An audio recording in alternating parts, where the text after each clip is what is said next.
Shalom Aleihim. Berjumpa lagi dengan saya pada hari ini, hari Minggu, tanggal 24 Maret 2024. Hari Minggu Palma mengendang sengsara Tuhan kita Yesus Kristus. Saudara, di pagi yang cerah ini kembali kita mengucap syukur di dalam doa kepada Tuhan Allah kita. Dan jangan lupa berilah senyuman kepada sesama kita. Kita awali perenungan pagi hari ini dengan tanda kemenangan kita. Dalam nama Bapa dan Putra dan Roh Kudus. Amin. Tangan yang memuji Dia, tangan ini pula menyakiti Dia. Bacaan liturgi hari ini diambil dari bacaan pertama kitab Yesaya 50 ayat 4 sampai dengan 7. Bacaan kedua Filipi 2 ayat 6 sampai dengan 11. Dan Injil Markus 14 ayat 1 sampai 15 dan dilanjutkan 47. Saudara-saudaraku yang terkasih di dalam kasih Kristus, hari ini saudara kita memasuki hari Minggu Palma, di mana sebentar lagi kita akan masuk dalam Tri Hari Suci saudara. Hari Minggu Palma kita rayakan untuk mengenang sengsara atau penderitaan Tuhan Yesus, di mana Dia mau memasuki kota Yerusalem. Injil hari ini diawali dengan perayaan Paskah Yahudi, yaitu hari raya Paskah dan hari raya roti. Saat itu imam-imam kepala dan ahli Taurat mencari jalan untuk menangkap dan membunuh Yesus dengan tipu muslihat. Sebab mereka berkata, jangan pada waktu perayaan, supaya jangan timbul keributan di antara rakyat. Markus 14 ayat 1 sampai dengan 2. Dan memang waktunya belum tiba. Tapi para imam dan ahli Taurat tetap berusaha mencari waktu yang tepat, saudara. Tak ada satu orang pun dapat menentukan waktunya. Anak manusia pun tidak, namun sebelum kematian itu tiba, biasanya ada tanda atau gejala yang mana seperti orang tak menyadari. Saya teringat, saudara, akan kepergian adik ipar saya. 1 minggu sebelum kematiannya, dia menyumbang sembako kepada pasukan kuning di jalan. Dia pun sambil bercanda kepada saya untuk menitipkan anak-anaknya. Saat itu kami belum menyadari. Kita tak sadar apa itu yang diucapkan, apa yang diperbuat. Dan saudara, pada malam saat persekutuan yang biasanya dia riang rias, berkumpul, bercanda bersama saudara. Tapi malam itu dia sendiri duduk di pojok. Sabtunya di pagi hari kami mendapat berita duka akan apa yang dialami, yaitu kecelakaan, dan malamnya meninggal. Hari ini saudara, kematian Yesus yang sudah dekat telah diingatkan oleh seorang perempuan.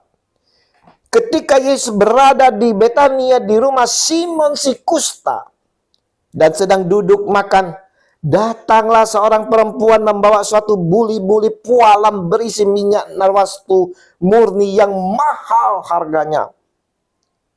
Setelah dipecahkan leher buli-buli itu, dicurahkannya minyak itu ke atas kepala Yesus. Markus 14 ayat 3. Tak ada satu pun yang mengetahui maksud dari si perempuan ini, saudara. Ada orang yang menjadi gusar dan berkata seorang kepada yang lain, untuk apa pemborosan minyak narwastu itu? Sebab minyak ini dapat dijual 300 dinar lebih dan uangnya dapat diberikan kepada orang-orang miskin. Lalu mereka memarahi perempuan itu. Markus 14 ayat 4 sampai dengan 5. Mungkin saudara, kalau saat itu kita juga ada di sekitar tempat Yesus duduk makan bersama dan melihat si perempuan itu, kita pun akan bereaksi dan mengatakan itu adalah pemborosan. Tetapi Yesus berkata, saudara, biarkanlah dia. Mengapa kamu menyusahkan dia? Ia telah melakukan suatu perbuatan yang baik padaku. Karena orang-orang miskin selalu ada padamu dan kamu dapat menolong mereka bila mana kamu menghendakinya. Tetapi aku tidak akan selalu bersama-sama kamu. Ia telah melakukan apa yang dapat dilakukannya. Tubuhku telah diminyakinya sebagai persiapan untuk penguburanku. Aku berkata kepadamu, sesungguhnya di mana saja Injil diberitakan di seluruh dunia, apa yang dilakukannya ini akan disebut juga mengingat dia. Markus 14 ayat 6 sampai dengan 9. Dengar saudara, kata Yesus, tubuhku telah diminyakinya sebagai persiapan untuk penguburanku. Yesus mau sampaikan, saudara, waktunya sudah dekat dan berjaga-jagalah sambil berdoa. Tetap saja tak ada satupun yang memahami apa yang disampaikan Yesus. Saat sedang makan-makan itu, lalu pergilah Yudas Iskariot, saudara, salah satu dari ke-12 murid itu, kepada imam-imam kepala dengan maksud untuk menyerahkan Yesus kepada mereka. Mereka sangat gembira waktu mendengarnya dan mereka berjanji akan memberikan uang kepadanya. Kemudian ia mencari kesempatan yang baik untuk menyerahkan Yesus. Markus 14 ayat 10 sampai dengan 11. Maka setelah itu Yesus bersama murid memasuki Yerusalem, tempat yang telah disediakan untuk merayakan Paskah bersama para murid. Ketika orang banyak yang datang merayakan pesta mendengar bahwa Yesus sedang di tengah jalan untuk menuju Yerusalem, mereka mengambil daun-daun palem dan pergi menyongsong dia sambil berseru, "Oh sana, diberkatilah dia yang datang dalam nama Tuhan, Raja Israel." Yohanes 12 ayat 12 sampai dengan 13. Mereka bersorak-sorai, saudara, dengan kedatangan seorang Raja Israel. Saya terbayang bagaimana pemimpin kita, katakanlah Bapak Presiden kita Jokowi, yang mengunjungi suatu daerah, begitu penuh sukacita, rakyat setempat menyambut, mengeluh-ngeluh, melambaikan tangan sambil berteriak, "Jokowi, Jokowi, Jokowi." Sadarkah kita, saudara, mereka yang berteriak sambil melambaikan tangan ini, saudara, mereka pula lah yang sekarang menghujat dan mengkritik Jokowi. Inilah yang dialami oleh Tuhan kita Yesus Kristus. Ketika memasuki Yerusalem, saudara, Yesus dieluk-elukan, disanjung dan dipuji. Mengapa mereka mengeluh-ngelukannya? Layakkah Yesus menerima pujian selayaknya seorang raja yang menerima pujian sorak-sorai dari rakyat dan orang yang mengikutinya? Dalam peristiwa sebelumnya, Yesus membuat mujizat luar biasa. Itu Lazarus dibangkitkan dari kematian. Peristiwa ini melatar belakangi mengapa Yesus dianggap layak menjadi pemimpin dan raja, yang layak untuk dipuji dan dieluk-elukan. Siapa yang tidak senang dengan pujian ini, saudara? Sekarang, bagaimana dengan diri kita, saudara? Adakah kita salah satu dari mereka berdiri di pinggir jalan sambil melambai-lambaikan tangan yang memegang daun palma, kita berteriak bersama-sama mereka, "Oh, sana diberkatilah dia yang datang dalam nama Tuhan Raja Israel."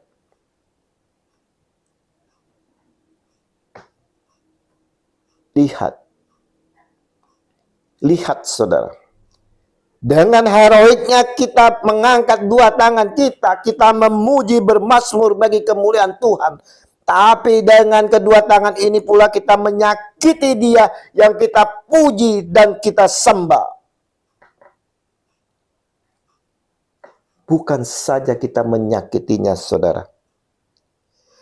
Dengan kedua tangan ini kita menyembah penderitaan Yesus Tuhan. Kita menampar, memukul pepasangan kita. Kita tampar anak kita. ART karyawan saudara-saudara kita. Dengan kedua tangan ini kita melakukan kekejian di mata Tuhan. Membuat tancapan paku di tangan Yesus, saudara, semakin dalam. Membuat keperihan yang mendalam. Kita mengambil milik orang lain dengan paksa. Kita mencuri, kita membunuh, kita korupsi. Sadarkah kita akan semuanya ini, saudara?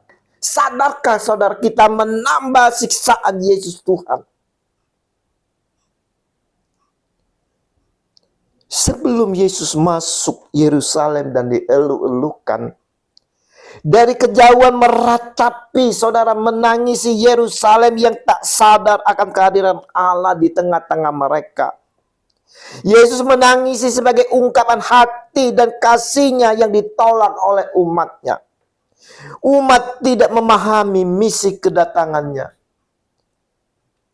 Sehingga kasih dan pengorbanan dia sia-siakan begitu saja oleh umat. Rasul Paulus menulis yang ditujukan kepada jemaat Filipi, yang walaupun dalam rupa Allah tidak menganggap kesetaraan dengan Allah itu sebagai milik yang harus dipertahankan, melainkan telah mengosongkan dirinya sendiri dan mengambil rupa seorang hamba dan menjadi sama dengan manusia. Dan dalam keadaan sebagai manusia, ia telah merendahkan dirinya dan taat sampai mati. Bahkan sampai mati di kayu salib. Filipi 2 ayat 6 sampai dengan 8. Hanya melalui penderitaan dan kematian Yesuslah, saudara, cawan murka Allah berhenti atas manusia. Sungguh tragis perjalanan Tuhan Yesus yang memasuki Yerusalem.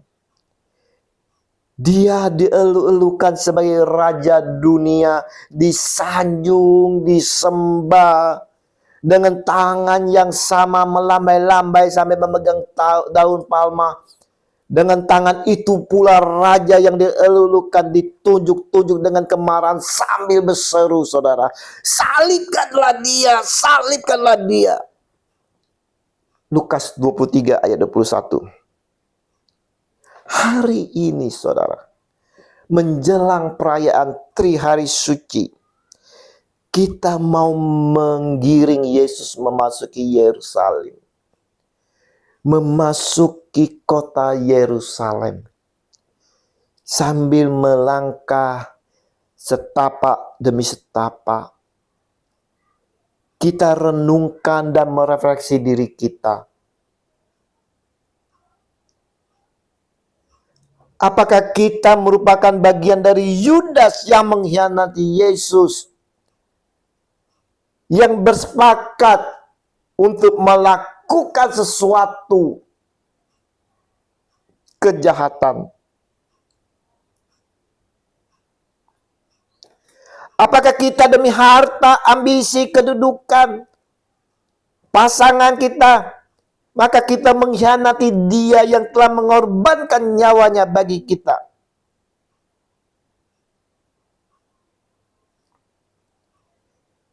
kita menjual iman kita, meninggalkan iman kita?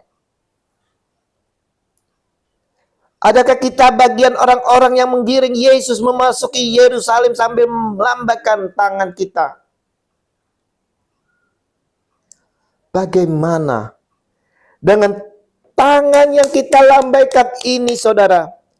Adakah kita juga menunjuk-nunjukkan Dia sambil berbuat kejahatan-kejahatan, berbuat kekejian?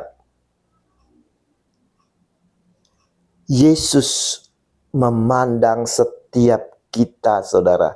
Memandang saya dan saudara yang telah memakai tangan ini, yang menyembah, memuliakan Dia, tetapi dengan tangan ini menambah penderitaannya. Dengan perih, matanya memandang yang berbina dengan kasih-Nya. Dia mengasihi kita dan berharap kita bertobat. Pandanglah Dia dalam keperihannya, saudara. Pandanglah Dia dan berlututlah. Minta pengampunan darinya. Biar darahnya yang suci dan kudus memurnikan, membersihkan kita dari dosa. Bertobatlah, saudaraku yang terkasih. Yesus telah berkorban demi saya dan saudara. Dia berharap saudara kita bertobat, berubah, saudara.